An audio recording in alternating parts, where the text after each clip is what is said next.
Hey guys, this is Dimitri Clinton. I'm a community specialist here at Bandai Namco, and I'm here with Steven Akana. He's a brand manager for Ni no Kuni 2, and we are checking out the Ni no Kuni 2 Revenant Kingdom demo that appeared at E3.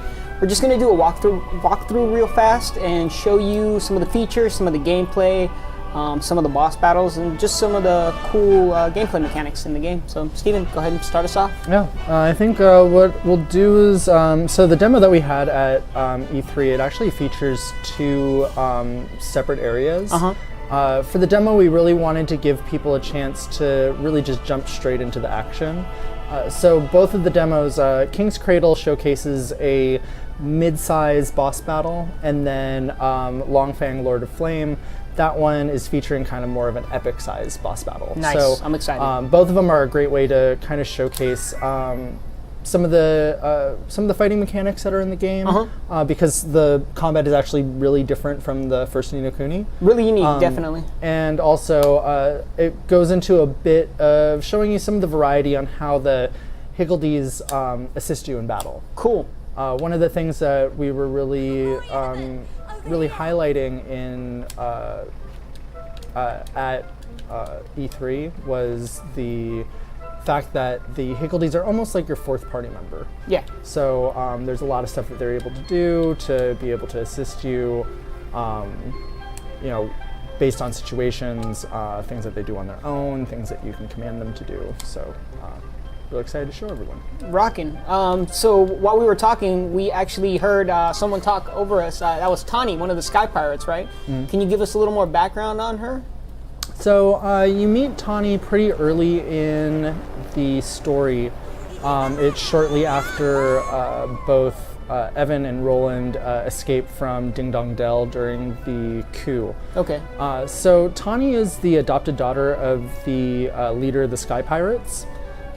She's a tomboy, very impulsive. She is a person of action that is all about, like, you know, you will prove who you are by showcasing who you are by what you do. Got it. So in the story, Tani is along with Roland, they're both really supporting Evan in his journey to become king again. And in this section, they're actually going to an area where they're going to be able to make a contract with their Kingsmaker. Okay. And what's a Kingsmaker? Kingsmaker is there is, for every person that is a king in Evan's world, there is a Kingsmaker that basically they make a bond together and they signify that person's right to be a king within this kingdom. It's kind of getting approval to become like a full-fledged king. Yeah, or it's kind of proof of their ability to be a king. I see. Okay. And I actually want to go back really fast. You while we were talking, we also entered like a chibi-sized world map. Is that like a design choice that they did? Because I noticed now we have human-like proportions in our characters again. While we were on the map, we were kind of small, very old-school JRPG feel to it. So when playing the game, like, so there's two distinctive design styles that you're going to notice. Okay. One is the very anime-looking character designs that you see right before us right now. Yeah. And they appear when you're in towns, if you're in a dungeon, and there's also the other version, which is like kind of, it's an overworld. So in between different countries, as you're traveling to these different worlds, you actually drop down into this little chibi form. And within that world, there's, you know, instance battles and a bunch of other little little gameplay mechanics that appear. Interesting. So it's not just exploring. Yeah, it's not just exploring, and it's purposeful in that, you know, the design team, they wanted to be able to showcase that kind of juxtaposition of like these kind of lush, realistic world environments against this more traditional animation style dungeons that you're able to encounter. Got it. Okay, so design choice, nice. And I'm guessing this is the trial that we're going to have to face. Yes. So, and within this trial, actually, there's a couple different activities that you do, but for the demo specifically, it's fighting against this character's dog. And he's one of the Kingsmakers, right? No, he is a part of the Trial of Courage. So, in defeating Thog, Evan is able to showcase his ability to be king. So it's a test of his courage and bravery. Got it.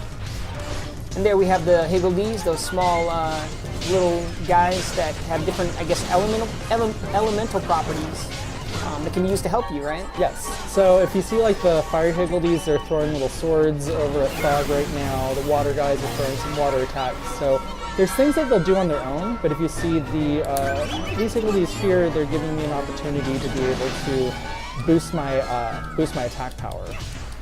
Same with the wind Higgledies. If they give me an opportunity, I believe they will give me a shield buff.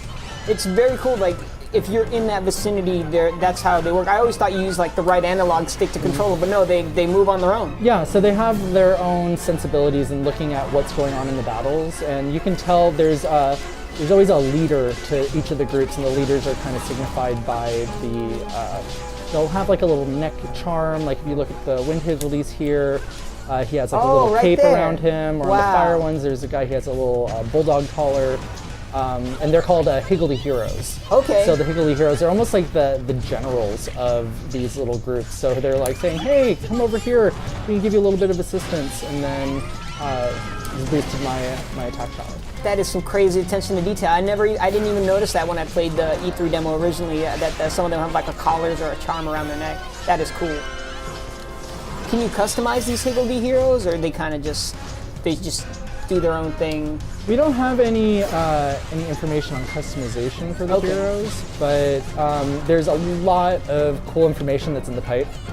So I think this is a great first outing for people to be able to get a glimpse at these cute little sprites and seeing how they interact with you. Definitely. And if you saw right there, so when you press the R2 button, you can bring up your different skills. So there's physical attacks, there's magic attacks. But if you hold down the button when you're doing that, you can actually use the different Higgledies to add additional elemental buffs to it. So if I'm doing a regular special slash, it's going to just have physical damage like that. But if I go ahead and charge it, then I can start adding in fire, water, wind, and then when I do the attacks, oh, actually I was doing a heal right there. Pay attention. And do you have to be within the specific Higgledy's vicinity in order to charge the attack, or you can do it from anywhere? No, they'll come towards you as you're charging. I see. But you do have to hold down the charge for a little bit of time. The longer you hold it, the more different Higgledies will start to join in. Okay. I'm really impressed by these graphics. The art style is just amazing in this game, and it just runs so smooth. It's going to be a crazy RPG once it's all done. I noticed there's like these blue orbs by your life bar there. Do you know what those do? So if you look up at the life bar at the top, some golden thing just popped out. Get back here. What is that? So when you collect one of these, it's when at certain points, if you interrupt the enemy that you're fighting, it'll give you one of these orbs that makes you super overpowered for a short period of time. So you see that gold bar that's up at the top. Yes. So that's showing how much time I have to actually utilize this, and you can actually chain it multiple times. So I'm like, oh, give me another one of those gold guys. So it can actually shorten the battles. Yes. Okay. It's one of those things that it's not required for you to be able to, like, you don't have to be able to execute them to be able to win, but it does assist you in getting through battles quicker because you're attacking with much more power. Got it. But going back to the blue orbs, so as you're doing physical attacks, you see those little gems that are above the life bar? Yes. As if I want to do a physical attack or a magical attack, every time I do that, it's going to cost me one of those little pieces. Okay. But I can refill those by going and doing some physical attacks against them. I see. Okay, and that's how. So it doesn't recharge over time. You actually have to perform physical attacks in order to charge those the spheres up. Yep. Got it. Okay. And it looks like you're almost done with this battle. The golden overpowered mode really helped you out. Yeah, and with this demo, we wanted to make sure that we were simplifying, since there's a lot of new concepts that we're showing people, we wanted to simplify some of the gameplay. So rather than being able to swap between Roland and Tawny, this demo locks you to just play as Evan. Okay. But in the full game, you're able to switch with your other party members on the fly. Nice. I was going to ask about that if I wanted to like switch to Roland. You're going down, dog. Wow. And there it is. Man, the character design is just ridiculous. He's so adorable for a giant enemy. Right?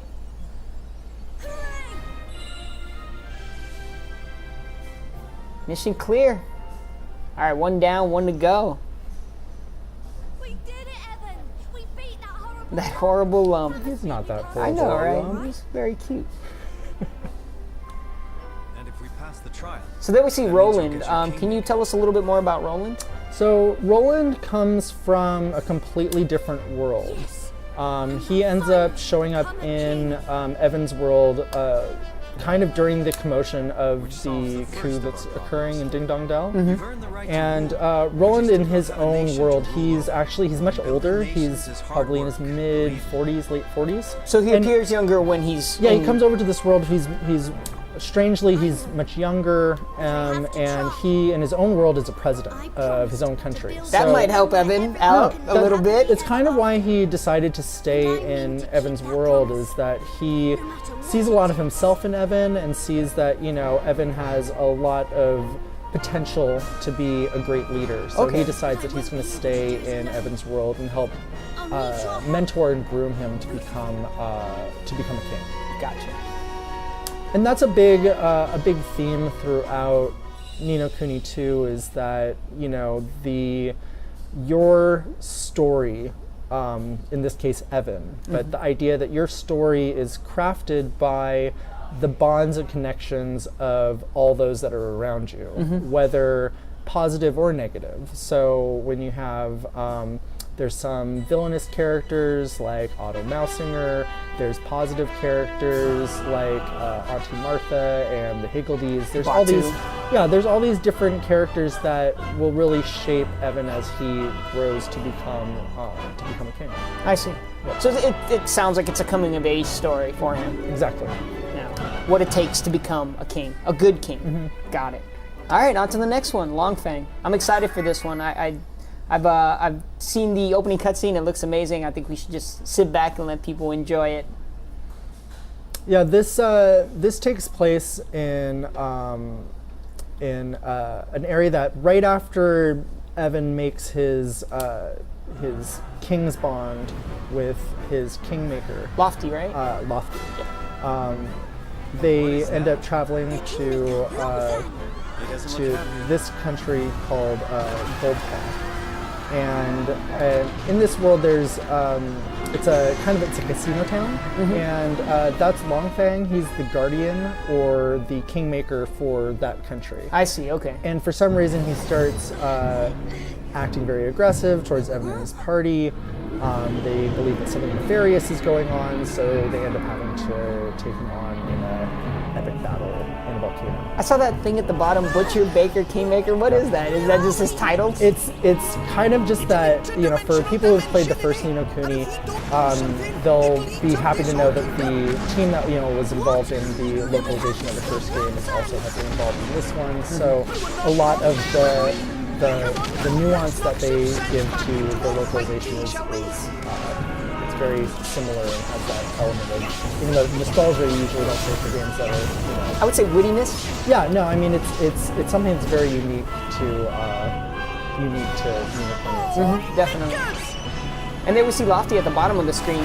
He's giving Evan advice, or Yeah, he's a part of the party, so he ends up acting a bit as a you can almost think like a Jiminy Cricket. Like he's a bit of a comic relief. He does a bit of story narration and gives a bit of guidance to some of the elements that otherwise wouldn't really be described to you in the story. So he plays that kind of character. It's almost like I think of him as a character in a play. That their purpose is to guide themes and also provide that fun and comic relief. It seems to be a common theme within this game is for Evan to have guidance. I mean, you have Roland, Tani, they all provide a different type of guidance. It's really interesting to see that. And that's an interesting accent Lofty has. Yeah, I want to say that it's a Welsh. accent? Yeah. For those that played Ni no Kuni 1, there was Mr. Drippy also had a Welsh accent. Is he related to Mr. Drippy at all? No relation. No relation. Yeah. Got it. So one of the things that I mentioned before about the Higgledies is how, given different situations, they might provide different opportunities to Evan. So in this case, there's you're in a volcano. There's a lot of different fire elements that you have to look out for, whether it's from Longfang himself or if it's from the volcano itself. So You are about to die. I think you need to heal I up. need to find those wind Higgledies need to help me out. Yeah, there you go.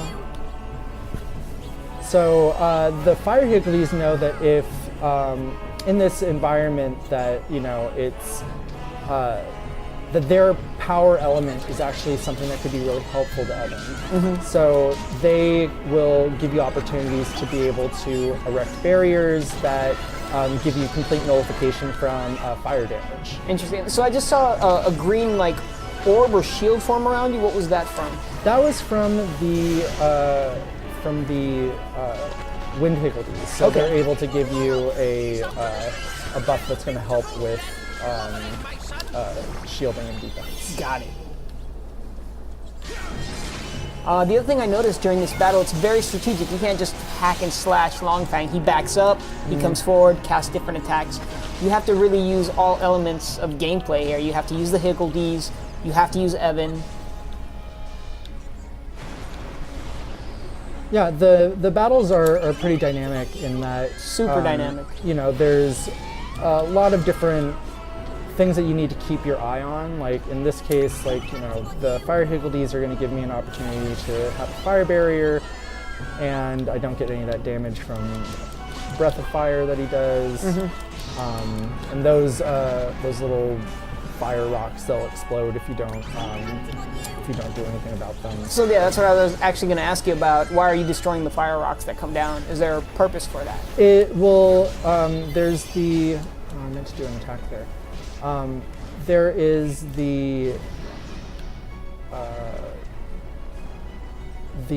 orbs to be able to do your special attacks. So not only is there a danger for having those fire blocks there where they can explode and they can give you damage if he breathes fireball at them, but it also helps you build up some of your orbs again. I see. This is a really tough battle. I remember playing it at E3 and I thought I was just going to breeze through. I was like, oh, they made this demo for E3 just so people could pass it. I got smoked so many times, no pun intended. It was, it took a lot of strategy. I can't stress that enough.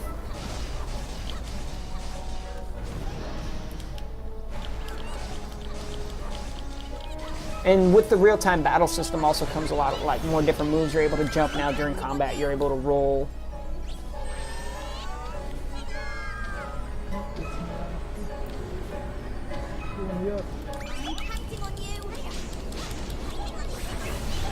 Once you take out those red rocks, is that what refills the blue spheres here?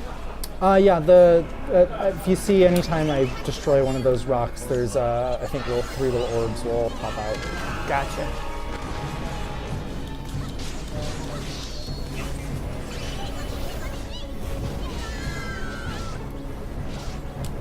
So I'm guessing once you defeat Longfang, and I don't know if you can really go into this, does he, start helping you out? Is he vital to the story? You're just gonna have to get the game And find out. Yep, I figured exactly. that's the answer you'd give me. Fair enough. There's obviously a reason for fighting him, so I'm sure we'll find out down the line. Can you talk about like how many different Higgledies are we gonna get? Are we gonna see more than what we see here? Or is that another question where it's find out down the line? It's like I said. There's a lot of really cool elements about the Higgledies that we've yet to share. Excellent. Okay. But that's one of the great things about working in video games is that, you know, especially with something as wonderful as Ni no Kuni, there's so much stuff in here that we just can't wait to share with the audience. We've barely scratched the surface. Exactly. Definitely. Longfang's design, is that like a... He looks like one of those Chinese dragons, like a dog, a lion? Yeah. Lion, I think it's a lion. It's kind of lion, kind of dog. Definitely a dragon. Mm-hmm.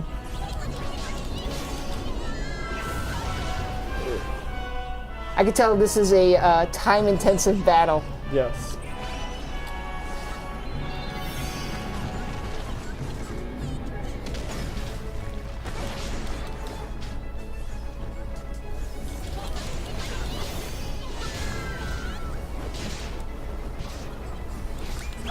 One other thing I've noticed is each of the characters have different weapons. I don't even know if I should ask this. Are you going to be able to equip different weapons on the characters? I'm pretty sure I answered my own question, and we'll find out later on. But I did notice that in the demo that they all have different weapons. No, and it's true that, you know, they have different weapons. There's different. You know, Roland has he has a long sword. He also has a gun that he's able to use. Right, I did see that in the cutscene. That's what I was actually heading towards, was the fact that Roland, he uses a sword, but I've seen him in a cutscene with a gun, with a strap. So that's really interesting, bringing a gun into this world.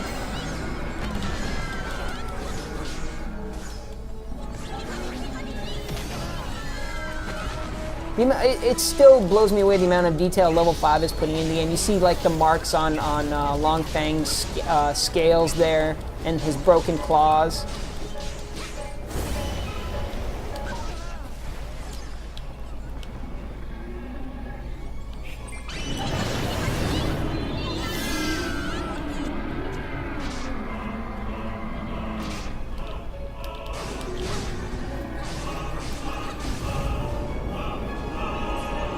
And even when Longfang's at a distance, you're still able to cast spells and attack him. Yeah, you have magical spells that you're able to utilize, and with those as well, like same with your other attacks, you're able to charge them, throw multiple attacks in his direction. Would you say Evan's more cat or more person? He is half and half. Half and half, okay. Does his race have a name? Or is it just cat people? I want to say it's catfolk. Catfolk, I think I've heard that, yeah. I'm really digging Roland's hairstyle with the ponytail. He's bringing it back. You don't see it too often, but he works it with the suit. I like that.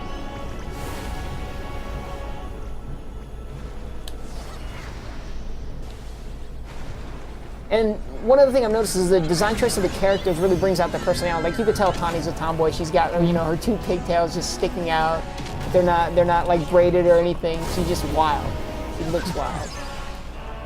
And Roland's like buttoned up and suited, eloquent looking, if you will. Could definitely tell he's a president. Oh, 5 minutes remaining. Are you going to be able to do it, Steven?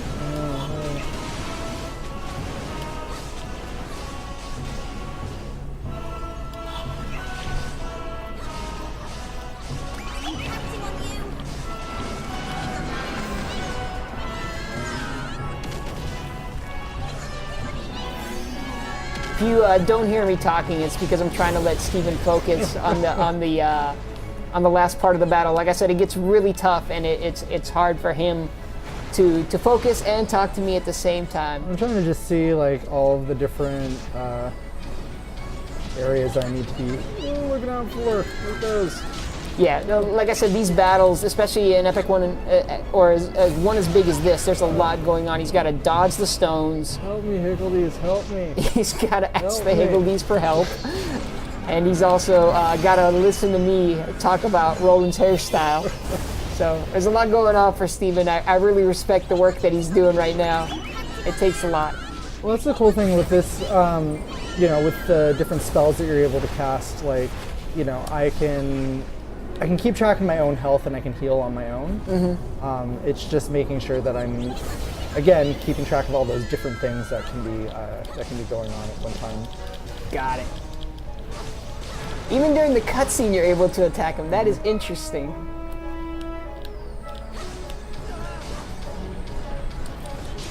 So what's strange to me is we were at Golden Paw one moment, and then like were we phased into another dimension, or is this still Golden Paw and he just wrecked it? It's hard to say. I guess it's a rhetorical question for myself because I'm pretty sure you don't even know that yet. You know, it just seems like he came down and all of a sudden you're here.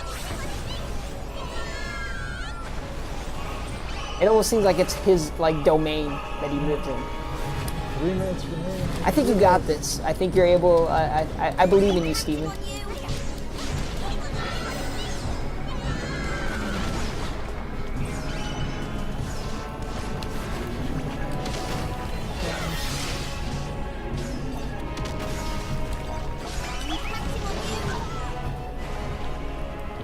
So yeah, we're just having Steven finish this up.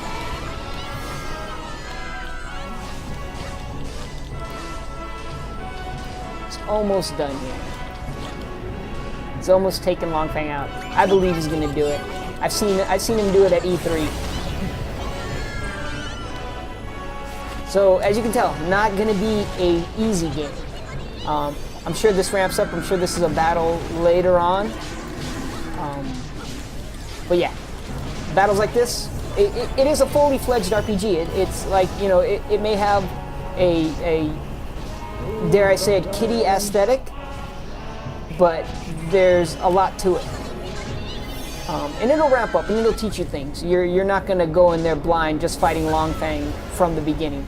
Well, I think the one thing to think about is that, you know, the aesthetic is very much like most, when you think about most Ghibli style films or Pixar films, Disney films, there's something that's very ageless and timeless. I like the fact that you mentioned Pixar, where it caters to kids, but there's like a lot of adult jokes. So it's like it's for general audiences. You know, there's jokes that adults will get, but kids can watch it too. And I think this is an analog to that, where kids can check out the cool visuals and the cool, like, you know, animated art style. Congratulations, Steven. But adults will enjoy like the combat, you know, and the depth of the game. So there we go. Mission clear. I knew you could do it, Steven. I had faith in you.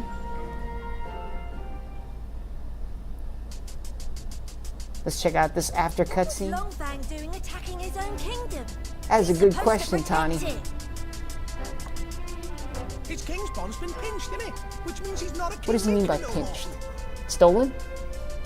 That's what you know, like I guess the Welsh term, pinched. I guess so. Yeah. If we don't get it back, and soon, your world's in big trouble. Roland, man, he's just a sharp dresser. I like the scrunchie. We have to do something. He's rocking that. Sure we do. Just Very unique character designs. Evan doesn't really have a hairstyle that I would rock, but he makes it work with the cat ears. I know it will be difficult, but if there's even a chance, Very determined looking as Evan.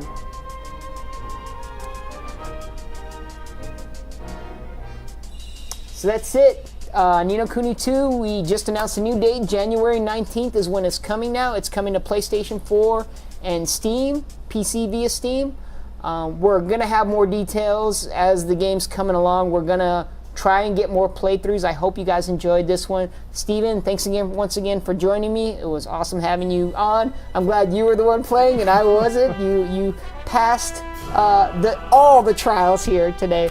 So yeah, thanks again guys for joining us, and look forward to more Ni no Kuni 2 Revenant Kingdom content as we get closer to the release date. Bye!